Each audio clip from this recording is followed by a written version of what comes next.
লাশ পোড়ানোর মতো ঘটনা ঘটেছে, এটা অত্যন্ত নিন্দনীয়। রাজনৈতিক কার্যক্রমকে মব বলা যাবে না বলে মন্তব্য করেছেন স্থানীয় সরকার, পল্লী উন্নয়ন ও সমবায় মন্ত্রণালয়ের উপদেষ্টা আসিফ মাহমুদ সজীব ভুঁইয়া। শনিবার রাজধানীর শেরেবাংলা কৃষি বিশ্ববিদ্যালয়ে এক অনুষ্ঠান শেষে একথা বলেন তিনি।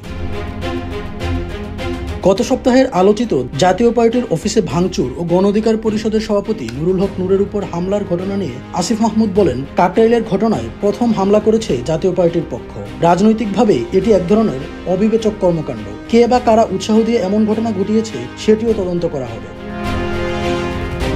নির্বাচন প্রসঙ্গে তিনি বলেন, যারা আগে ডিসেম্বরে নির্বাচন দাবি করেছিল এখন তারাই নির্বাচন পেছানোর ষড়যন্ত্রে লিপ্ত হয়েছে। তারা আসলে আওয়ামী লীগকে পুনর্বাসনের চেষ্টা করছে। তাদের মানসিক ভারসাম্য নষ্ট হয়ে গেছে। তিনি আরো বলেন, অনেকেই নির্বাচনী প্রক্রিয়া বানচালের চেষ্টা করবে, তবে আমাদের বিশ্বাস গণতান্ত্রিক মূল্যবোধে আস্থাশীল রাজনৈতিক দল, সিভিল সোসাইটি এবং জনগণের সক্রিয় অংশগ্রহণের মাধ্যমে এবার একটি সুষ্ঠু ও সুন্দর নির্বাচন আয়োজন সম্ভব হবে।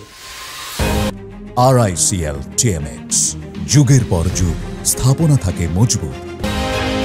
আসিফ মাহমুদ বলেন, সরকারের 3টি গুরুত্বপূর্ণ এজেন্ডা সংস্কার, বিচার এবং গণতান্ত্রিক রূপান্তরের দিকেই আমরা এগোচ্ছি। জুলাই সনদের কার্যক্রম প্রায় শেষ পর্যায়ে। সবার ঐক্যমতের ভিত্তিতে এটি বাস্তবায়নের পথে এগোনো হবে এবং পরবর্তীতে সরকার নির্ধারিত সময়েই জাতীয় নির্বাচন আয়োজন করা সম্ভব হবে।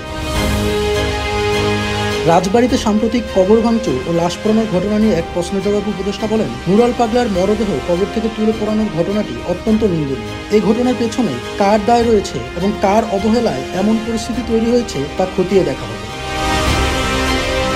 ডেস্ক রিপোর্ট, জয় জয় দিন।